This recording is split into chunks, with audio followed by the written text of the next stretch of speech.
আচ্ছা বলুন তো, একটা মাকড়সা কেন তার জালে বসে নিশ্চিন্তে ঘুমায়? কারণ সে জানে সে জেগে থাকুক বা ঘুমাক, মাছি তার জালে ধরা পড়বেই। কারণ সে নেটওয়ার্কটাই এমনভাবে সাজিয়েছে। এখন আপনার নিজের দিকে তাকান। আপনি কি সেই মাকড়সার মতো আপনার জাল সাজিয়েছেন, যা আপনার অনুপস্থিতিতেও আপনার হয়ে শিকার অর্থাৎ টাকা ধরে দেবে? নাকি আপনি উল্টো সেই মাছির মতো, যে প্রতিদিন সকালে ঘুম থেকে উঠে খাবারের সন্ধানে ছুটে বেড়ায় এবং কোনো না কোনো মাকড়সার জালে ধরা পড়ে উল্টো শিকার হয়? টনি গ্যাসকিন্স বলেন, যদি তুমি নিজের স্বপ্ন পূরণের জন্য কাজ না করো, তবে অন্য কেউ তোমাকে তার স্বপ্ন পূরণের কাজে ব্যবহার করবে। অর্থাৎ হয় আপনি নিজে জাল বুনবেন অথবা অন্যের জালে ধরা পড়বেন। তৃতীয় কোনো পথ নেই। অর্থনীতির ভাষায় একে বলা হয় প্যারিটো প্রিন্সিপাল বা 80-20 রুল। যে রুল আমাদের বলে পৃথিবীর মোট সম্পদের 80% মাত্র 20% মানুষের কাছে, আর 20% 80% মানুষের কাছে। কারণ একটাই, সেই 20% মাকড়সার জাল বুনছে, আর বাকি 80% মাছি হয়ে টাকা বা চাকরির খোঁজে উড়ে বেড়াচ্ছে, জালে আটকাচ্ছে, শিকার হচ্ছে, আর নিজের শ্রম মেধার সমস্ত কিছু ব্যয় করে কিছু টাকার বিনিময়ে সেই 20%-এর সম্পদকে আরো বাড়িয়ে দিচ্ছে। তাহলে প্রশ্ন হলো, এই ট্র্যাপ থেকে বের হওয়ার উপায় কি? কি করলে আপনি 80% থেকে 20%-এ যেতে পারবেন? উত্তর খুবই সহজ, অ্যাসেট। কারণ আপনি চাকরি করুন বা ব্যবসা, অর্থনৈতিক মুক্তি কেবল অ্যাসেটেই সম্ভব। কেননা এটাই একমাত্র জিনিস যা আপনার পকেটে পড়ে থাকা 100 টাকাকে করতে পারে 1000, আর 1000-কে করতে পারে 10,000, আর 10,000-কে করতে পারে 1 লাখ। সেটাও আপনার কোনো সরাসরি পরিশ্রম ছাড়াই। তাই বলা যায়, অ্যাসেট তৈরি করলে আপনি ধনী হতে পারবেন ওই মাকড়সার মতো একবার জাল বুনেই। তাই ভাইজান, আজকের এই ভিডিওতে আমরা আলোচনা করব এমন 3টি অ্যাসেট আইডিয়া নিয়ে, যা খুবই অল্প টাকায় শুরু করা যায়, যেখানে কম্পিটিশন অনেক কম, এবং সবচেয়ে মজার ব্যাপার হলো এর কিছু আইডিয়া হয়তো আপনি এর আগে কখনো শোনেননি। So my dear brothers and sisters, let's start. মূল ভিডিও শুরু করার আগে দুটো জরুরি কথা। প্রথম বিষয়টি হলো একটি সতর্কতা। বর্তমানে অনলাইনে এমন অসংখ্য ভিডিও ছড়িয়ে পড়েছে যেখানে বলা হচ্ছে এই ব্যবসা করুন, এই অ্যাসেটে বিনিয়োগ করুন, টেলিগ্রামে জয়েন করুন, এই অ্যাপস ডাউনলোড করুন, এবং সাথে দাবি করা হচ্ছে দিনে হাজার হাজার, মাসে লাখ লাখ টাকা আয়ের। আমি আপনাদের পরিষ্কারভাবে বলতে চাই, এই ধরনের ভিডিও থেকে সবসময় দূরে থাকুন, কারণ এগুলোর বেশিরভাগই ভুয়া। শুধুমাত্র ভিউ বাড়ানোর উদ্দেশ্যে এমন আকর্ষণীয় কথা ব্যবহার করা হয়, এর কোনো বাস্তব ভিত্তি নেই। দ্বিতীয় বিষয়টি হলো একটি সত্য কথা। কোনো ব্যবসা বা কোনো প্ল্যাটফর্ম থেকে আপনি ঠিক কত টাকা আয় করতে পারবেন, এটা নির্দিষ্ট করে আপনি নিজেও বলতে পারবেন না, কারণ এটা নির্ভর করে সময়, পরিস্থিতি এবং সেই ব্যক্তির দক্ষতা ও অভিজ্ঞতার উপর। একই সেলুন খুলে একজন কোনো কাস্টমার পাচ্ছেন না, আবার আরেকজন একের পর এক ফ্র্যাঞ্চাইজি খুলে যাচ্ছেন। পার্থক্যটা কাজে নয়, পার্থক্যটা মানুষে। তাই কোন কাজ থেকে কত টাকা আসবে, এই প্রশ্নটাই আসলে ভুল।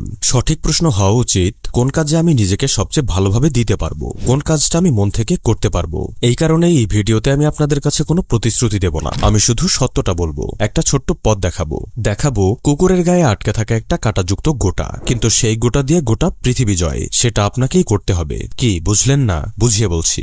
একদিন জর্জ ডি মেস্টাল নামের এক ভদ্রলোক তার কুকুরকে নিয়ে জঙ্গলের পথ ধরে বাড়ি ফিরছিলেন। হঠাৎ তিনি একটা অদ্ভুত জিনিস খেয়াল করলেন। তার জ্যাকেটে এবং কুকুরের শরীরে ছোট্ট ছোট্ট কাঁটাযুক্ত গোটা আটকে আছে, যাকে বলা হয় বার্ডগ প্ল্যান্ট সিড। ওই ছোটবেলায় বড়রা যেটা আমাদের চুলে লাগিয়ে দিয়ে মজা নিত, সাধারণ কেউ হলে এটা নিয়ে দ্বিতীয়বার ভাবতই না। কিন্তু তিনি সেই রাতে ঘুমাতে পারলেন না। তার মাথায় একটা প্রশ্নই ঘুরছিল, কোনো আঠা নেই, কোনো গ্লু নেই, তবু এটা এত শক্তভাবে আটকে যাচ্ছে কিভাবে? পরদিন সকালে তিনি দ্রুত উঠে সেই কাঁটাযুক্ত বীজটি মাইক্রোস্কোপের নিচে রাখলেন এবং দেখলেন এর গায়ে অসংখ্য ছোট ছোট মাছ ধরার বড়শির মতো আকশি রয়েছে, যা খালি চোখে দেখা যায় না। এই আকশির কারণেই এটা যেকোনো কিছুর সাথে এত সহজে আটকে যায়। এরপর তিনি ফ্রান্সে গেলেন। সেখানে পৃথিবীর সবচেয়ে বিখ্যাত টেক্সটাইল ম্যানুফ্যাকচারিং কোম্পানির সাথে কাজ শুরু করলেন। তৈরি করলেন দুটো অংশ, যা একটি আরেকটির সাথে জোড়া লাগে। পরবর্তী 10 বছর ধরে চলল গবেষণা এবং 1955 সালে তিনি পেটেন্ট পেলেন। আজ আমরা যাকে চিনি ভেলক্রো নামে। জুতো, ব্যাগ, জ্যাকেট থেকে শুরু করে হাসপাতাল, এমনকি নাসার স্পেস স্যুটে পর্যন্ত আজ ভেলক্রোর ব্যবহার হচ্ছে।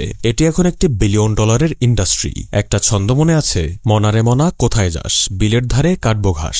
সে কিন্তু বলেনি আমি $1 বিলিয়ন স্টার্টআপ দাঁড় করাতে যাচ্ছি। সে শুধু বলেছিল আমি বিলের ধারে ঘাস কাটতে যাচ্ছি, কারণ এই মুহূর্তে তার জন্য এটাই সবচেয়ে সহজ এবং সবচেয়ে কাছের সুযোগ। আর সেই ছেলেটার উদ্দেশ্য ছিল একদম স্পষ্ট, বোনকে দেব পাটের শাড়ি, মাকে দেব রঙিন হাড়ি। ছোট্ট একটা ছেলে কিছু করতে চায় তার মায়ের জন্য, তার বোনের জন্য, ঠিক আপনারই মতো। তাই একটু মনোযোগ দিন আর লক্ষ্য করুন এই 3টি আইডিয়ার মধ্যে কোনো একটিও কি আপনার জন্য সেই কাঁটাযুক্ত গোটা হয়ে উঠতে পারে কিনা, যা দিয়ে আপনিও জয় করতে পারবেন আপনার গোটা পৃথিবী, দিতে পারবেন মনার মতো বোনকে পাটের শাড়ি আর মাকে রঙিন হাড়ি। Asset idea number 1, the 1% vision. এই ভিডিওটা একটু মনোযোগ দিয়ে দেখুন। আপনাকে শুধু একটাই কাজ করতে হবে, গুনতে হবে এই সবুজ পোশাকের মেয়েরা দড়ির উপর কতবার লাফ দিচ্ছে।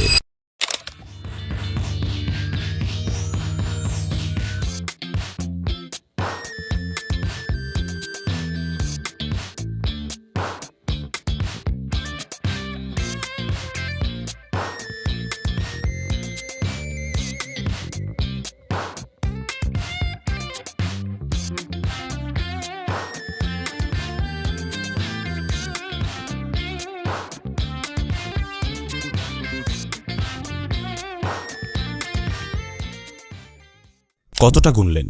38? ঠিক আছে, কিন্তু একটু থামুন। লাফানো গোনার বাইরে আপনি কি আর কিছু দেখেছেন? হয়তো খুব অল্প মানুষ খেয়াল করেছেন এদের ভেতর দিয়ে একটা বড় মুরগি হেঁটে গেছে, আর এর চেয়েও কম মানুষ হয়তো মাত্র 1% খেয়াল করেছেন পেছনের দেওয়ালের রং ক্রমাগত পরিবর্তন হচ্ছিল। এখন প্রশ্ন হলো, এই ভিডিও দিয়ে শুরু করলাম কেন? কারণ একটাই, মূল বিষয়ের বাইরে গিয়ে পেছনের মুরগি আর দেয়ালের রং পরিবর্তন দেখার মতো আমাদের মধ্যে মাত্র 1% মানুষ আজকের এই প্রথম আইডিয়ার আসল গভীরতা দেখতে পেয়েছেন, আর বাকি 99% তারা এখনো শুধু দাঁড়িয়ে লাফানো মেয়েটাকেই দেখে যাচ্ছে। অথচ এই কাজের জন্য আপনার দরকার শুধু একটা সিম্পল স্মার্টফোন। আর মজার বিষয় হলো, এই প্ল্যাটফর্মটা ছেলেরা সম্পূর্ণ ইগনোর করে দিয়েছে, কিন্তু মেয়েরা তারা এর পুরো ফায়দা তুলছে, সেটাও আমেরিকান অডিয়েন্স ধরে। কারণ এই প্ল্যাটফর্মের সবচেয়ে বড় ব্যবহারকারী আমেরিকানরা, মানে ইনকামের সম্ভাবনা টাকায় নয়, ডলারে। এই প্ল্যাটফর্মের নাম পিন্টারেস্ট। আমি জানি এখন আপনি ভাবছেন এটা কি সেই অ্যাপ যেখানে মেয়েরা রুমের সাজসজ্জা খোঁজে, আউটফিট আইডিয়া খোঁজে, বিয়েতে কি পরবে তা নিয়ে ঘন্টার পর ঘন্টা কাটায়, সেখান থেকে আবার টাকা আসবে কিভাবে?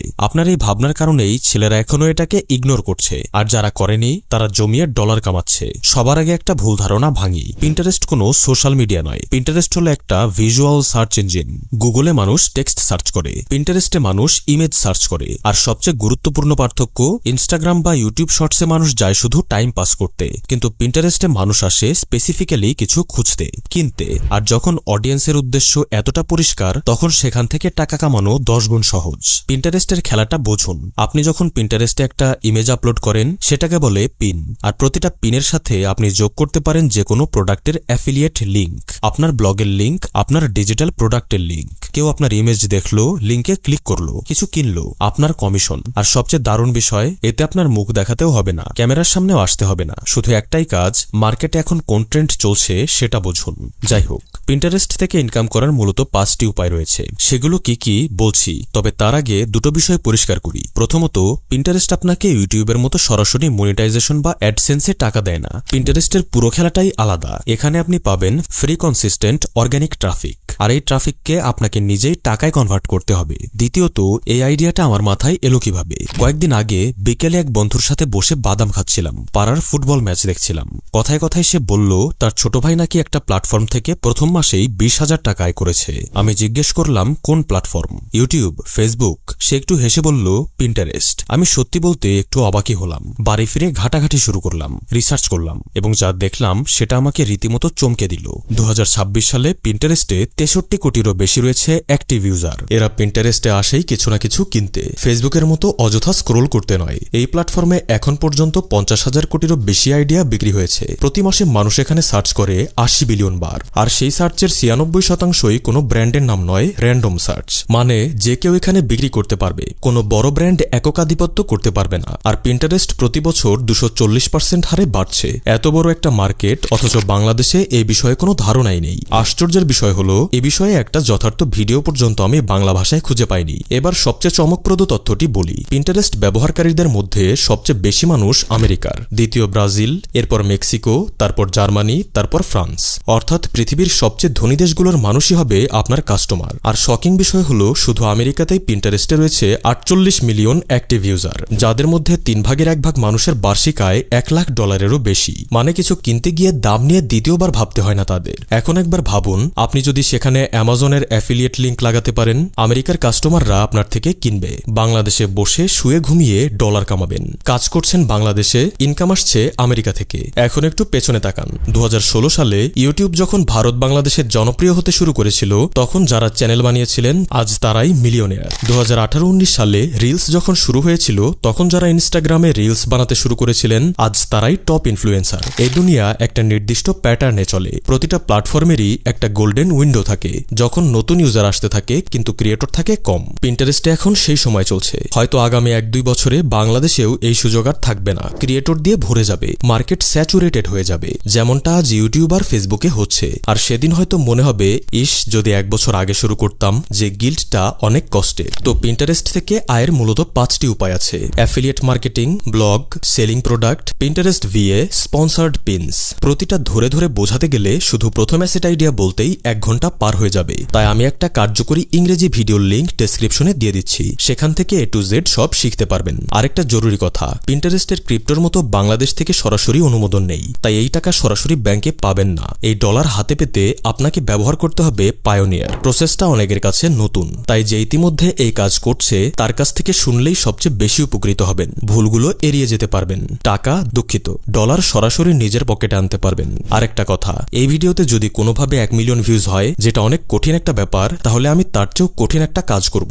আমার সেই বন্ধুর ছোট ভাইকে নিয়ে এসে স্পেশাল এপিসোড বানাবো। সরাসরি ভিডিওতে হাতে কলমে এ থেকে জেড বুঝিয়ে দেব, যাতে এই পুরো বিষয়টা আপনাদের কাছে জলের মতো সহজ হয়ে যায়। তাই লাইক, শেয়ার আর কমেন্ট করতে ভুলবেন না। Asset idea number 2, the frozen Fortune.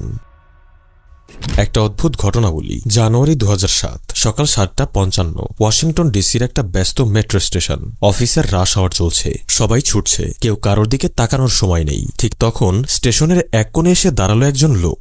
অতি সাধারণ পোশাক, কেস থেকে বের করলো একটা ভায়োলিন, সামনে রাখলো তার টুপি এবং বাজাতে শুরু করলো। শুধু বাজালোই না, পৃথিবীর সবচেয়ে কঠিন কিছু কম্পোজিশন পরপর বাজাতে থাকলো 45 মিনিট। সেই সময় তার সামনে দিয়ে চলে গেল 1097 জন মানুষ। থামলো মাত্র 5 থেকে 7 জন, আর টুপিতে পড়লো মাত্র $32। হয়তো ভাবছেন কি সব ভায়োলিন টায়োলিনের ঘটনা শোনাচ্ছি, তাহলে আসল চমকটা শুনুন। সেই লোক কোনো রাস্তার গরিব মানুষ ছিলেন না, তিনি ছিলেন জশুয়া বেল, পৃথিবীর টপ 5 ভায়োলিনিস্টের একজন, গ্র্যামি অ্যাওয়ার্ড উইনার। মাত্র 2 রাত আগে তিনি বস্টনে কনসার্ট করেছিলেন। প্রতিটা টিকিট ছিল উচ্চমূল্য, সোল্ড আউট। আর তিনি স্টেশনে যে ভায়োলিন বাজিয়েছিলেন সেটার দাম $3.5 মিলিয়ন। এই পুরো ঘটনা ছিল একটা সিম্পল এক্সপেরিমেন্ট। শিক্ষা একটাই, সঠিক জায়গায় না থাকলে দামি জিনিসও হয়ে যায় মূল্যহীন। এখন বুঝতে পারছেন ওয়ারেন বাফেট কেন বলেছিলেন আমি আমেরিকায় জন্মেছি বলেই এতটা ধনী, কারণ আমেরিকাই শেয়ার মার্কেটের সঠিক জায়গা। তেমনি আমাদের এই দ্বিতীয় আইডিয়াটাও সঠিক জায়গায় থাকলে আগুন, ভুল জায়গায় থাকলে পোড়া বেগুন। আইডিয়ার নাম হিমাগার বা কোল্ড স্টোরেজ। আমার এখনো মনে আছে, আমাদের বাড়িতে যখন প্রথম ফ্রিজ আসে, তখন পাড়া প্রতিবেশীরা কখনো মাছ, কখনো মাংস, কখনো এটা কখনো সেটা ফ্রিজে রাখার জন্য আসতো। উদ্দেশ্য দামি খাবারটা সংরক্ষণ করে ভালো সময় খাওয়া। আর এর জন্য তারা এতটাই উৎসাহী ছিল যে পারলে টাকা দিয়ে ফ্রিজ ভাড়া নিয়ে নিত। যাই হোক, কোল্ড স্টোরেজ হলো সেই ফ্রিজেরই বড় সংস্করণ, যেখানে কুইন্টালের পর কুইন্টাল পণ্য মজুদ রাখা হয়। আলু, পেঁয়াজ, আপেল, কমলা, মাছ, মাংস, যে কোনো কিছুই। খেলাটা বুঝুন, যখন কোনো পণ্যের মৌসুম, দাম কম, তখন কিনুন, হিমাগারে রাখুন। 3 থেকে 9 মাস পর যখন দাম বাড়বে তখন বিক্রি করুন, লাভ নিশ্চিত। এই ব্যবসা মূলত 2 ভাবে করা যায়। প্রথম উপায়, নিজেই পণ্য কিনে মজুত করুন, দাম বাড়লে বিক্রি করুন। দ্বিতীয় উপায়, অন্য ব্যবসায়ীদের কাছে ভাড়া দিন। যেমন রংপুরের আলু চাষিদের ও ব্যাপারীদের বোঝান, আলু তুলেই বিক্রি না করে 6 মাস হিমাগারে রেখে উচ্চ দামে বিক্রি করুন। তারা সহজেই রাজি হবেন, ভাড়াও নেবেন। যারা এই ব্যবসা করছেন তারা বলেন শুরুতে পরিচিত হতে কিছুটা সময় লাগে, কিন্তু একবার পরিচিত হলে, জানাজানি হলে জায়গা কম পড়ে যায়, পণ্য রাখার জায়গা খালি থাকে না। দূর দূরান্ত থেকে মানুষ আসে, ঠিক যেমন আমাদের বাড়ির ফ্রিজে পণ্য রাখতে পারার মানুষ আসতো। যদি কেউ একটা 500 মেট্রিক টনের কোল্ড স্টোর করবো, তাকে মোটামুটি 1 বিঘা জমি বা আরেকটু কম জমিতেও সেটা হয়ে যায়। আমরা ধরতে পারি যে 4.5 থেকে 5 কোটি টাকা ইনভেস্টমেন্ট আছে। এটাতে আমরা মান্থলি রেভিনিউ মোটামুটি 15 থেকে 17 বা 18 লাখ টাকা মতো ওঠে আমাদের। সেটা ছিল ক্ষুদ্র উদ্দেশ্য, এটা বৃহৎ। একটা বিজ্ঞাপনের কথা মনে আছে, জিনিস যেটা ভালো দাম তার একটু বেশি। মানে জিনিস যেটা ভালো দাম তার একটু বেশি। এই ব্যবসাও ঠিক তাই। লাভের মার্জিন যেমন বেশি, শুরু করতে বিনিয়োগও তেমন বেশি। কত টাকা লাগতে পারে ধারণা দেওয়ার চেষ্টা করলাম, ফটোটা স্ক্রিনশট দিয়ে রেখে দিন। আর এই বিষয়ে আরো বিস্তারিত জানতে ইউটিউবে লিখুন কোল্ড স্টোরেজ বিজনেস, অনেক ভিডিও পাবেন। যারা এই ব্যবসা করছেন তাদের নাম্বারও পাবেন। সরাসরি কথা বলুন, প্রয়োজনে গিয়ে দেখুন, সব জেনে বুঝে তারপর শুরু করুন। কারণ এখানে ইনকামও বেশি, ইনভেস্টও বেশি, তাই সতর্কতাও লাগবে বেশি। Asset idea number 3, the floating empire. সবাই জানে কামাল কাদির প্রতিষ্ঠা করেছেন বিকাশ, নুরুল আলম রেজবি প্রতিষ্ঠা করেছেন ওয়ালটন, ফাঁসিহুরো সালমান গড়ে তুলেছেন বেক্সিমকো। কিন্তু আকিজ জামান, জাকির হোসেন, মুনির হোসেন এরা কি গড়ে তুলেছেন আমরা জানি না, এদের নামটাও পর্যন্ত কখনো শুনিনি। অথচ এরাও ফার্স্ট জেনারেশন মাল্টি মিলিয়নেয়ার। নিজেদের ইউনিক আইডিয়ার জোরে গড়েছেন বেতাহাসা অর্থ। তাহলে এমন কেন? কারণ তারা যে ইন্ডাস্ট্রিতে কাজ করছেন সেটা এক কথায় বোরিং ইন্ডাস্ট্রি। জনপ্রিয়তা কম, প্রতিযোগিতা কম, শুনতে একদমই সো কল্ড সেক্সি না, কিন্তু ঠিক সেখানেই লুকিয়ে থাকে সোনার খনি। সুযোগ আর সম্ভাবনা দুটোই থাকে বাকিদের চেয়ে অনেক বেশি। ঠিক একইভাবে রেন্টাল বিজনেসের ক্ষেত্রেও বাড়ি ভাড়া, গাড়ি ভাড়া, দোকান ভাড়া, এই কথাগুলো শুনতে শুনতে যদি আপনার কান পচে গিয়ে থাকে, তাহলে আজকের এই ব্যতিক্রম আইডিয়াটা সেই পচা কানকেও পরিষ্কার করে দেওয়ার ক্ষমতা রাখে। কারণ এখানে লুকিয়ে আছে সুযোগ আর সম্ভাবনার এক বিশাল জগৎ। সেটা কি বলছি, তার আগে বলুন বাংলাদেশের নদীর সংখ্যা কত? 700-এরও বেশি। পৃথিবীতে এত নদীর দেশ হাতে গোনা কয়েকটা, আর এই নদীগুলো প্রতিদিন লক্ষ লক্ষ মানুষের জীবন ও জীবিকার সাথে ওতপ্রোতভাবে জড়িয়ে আছে। কিন্তু প্রশ্ন হলো, এই নদীগুলো কি শুধু পার হওয়ার জন্য, নাকি এখান থেকেও ঘুমের মধ্যে টাকা আসতে পারে? একটু ভাবুন, জশুয়া বেলের $3.5 মিলিয়ন ভায়োলিন মেট্রো স্টেশনে মূল্যহীন হয়ে গিয়েছিল, কিন্তু কনসার্ট হলে সোল্ড আউট। ঠিক একইভাবে নৌকা বা ট্রলার ভুল জায়গায় থাকলে শুধু একটা কাঠের টুকরো, কিন্তু সঠিক জায়গায় একটা চলমান এটিএম মেশিন। এবার খেলাটা বুঝুন। বাংলাদেশে মাছ ধরার মৌসুম, পর্যটনের মৌসুম, পণ্য পরিবহনের চাহিদা, এই 3টা সেক্টরেই নৌকা বা ট্রলারের চাহিদা আকাশ ছোঁয়া, আর সরবরাহ সবসময় কম। এই ব্যবসা মূলত 3 ভাবে করা যায়। প্রথম উপায়, মাছ ধরার ট্রলার ভাড়া। উপকূলীয় এলাকায় জেলেদের কাছে ট্রলার ভাড়া দিন। মাছ ধরার মৌসুমে একটা মাঝারি ট্রলার থেকে মাসে আসতে পারে 30 থেকে 50 হাজার টাকা। আপনি ঘরে বসে ট্রলার সমুদ্রে, টাকা আসছে। দ্বিতীয় উপায়, পর্যটন নৌকা ভাড়া। সুন্দরবন, কক্সবাজার, হাওর, বিল, নদী, প্রতি বছর লক্ষ লক্ষ পর্যটক এই জায়গাগুলোতে আসেন। নৌকা ছাড়া এই পর্যটন অসম্পূর্ণ। একটা সুন্দর নৌকা সঠিক জায়গায় ভাড়া দিলে পর্যটন মৌসুমে প্রতিদিন 3 থেকে 5 হাজার টাকা। তৃতীয় উপায়, পণ্য পরিবহন ট্রলার। নদীপথে পণ্য পরিবহন এখনো বাংলাদেশের অন্যতম সস্তা এবং জনপ্রিয় মাধ্যম। ধান, বালি, পাথর, ইট, এই পণ্যগুলো নৌপথে পরিবহনের চাহিদা সারা বছরই থাকে। একটা বড় ট্রলার পণ্য পরিবহনে ভাড়া দিলে মাসে আসতে পারে 50 থেকে 1 লাখ টাকা। এবার কোল্ড স্টোরেজের সাথে একটা মিল খুঁজুন। কোল্ড স্টোরেজে মৌসুমে কম দামে কিনে মৌসুমের শেষে বেশি দামে বিক্রি। নৌকার ব্যবসাতেও মৌসুমি সবকিছু। পর্যটন মৌসুমে ভাড়া 3 গুণ বেড়ে যায়। মাছ ধরার মৌসুমে ট্রলারের চাহিদা আকাশ ছোঁয়া। তবে একটা বিষয় পরিষ্কার বলে রাখি, এই ব্যবসায় 2টো চ্যালেঞ্জ আছে। প্রথমত, নৌকা বা ট্রলার কেনার জন্য বড় বিনিয়োগ লাগে। ছোট নৌকা 2 থেকে 5 লাখ টাকা, মাঝারি ট্রলার 15 থেকে 30 লাখ টাকা, বড় ট্রলার 50 লাখ থেকে কোটি টাকা। দ্বিতীয়ত, রক্ষণাবেক্ষণ নিয়মিত করতে হবে। ইঞ্জিন, কাঠ, রং, এগুলোতে খরচ আছে। কিন্তু স্যামজেল বলতেন, যে সম্পদের রক্ষণাবেক্ষণ খরচ আছে সেটাই সবচেয়ে বেশি আয় দেয়, কারণ এই কষ্টটুকুর ভয়েই বেশিরভাগ মানুষই বাজারে ঢোকে না, আর যে ঢোকে না তার জন্য প্রতিযোগিতা কম। আপনার এলাকায় যদি নদী থাকে, কাছে যদি হাওর থাকে, পাশে যদি সমুদ্র থাকে, তাহলে এই সুযোগ আপনার দোরগোড়ায়। জশুয়া বেল যদি মেট্রো স্টেশনের বদলে কনসার্ট হলে বাজাতেন,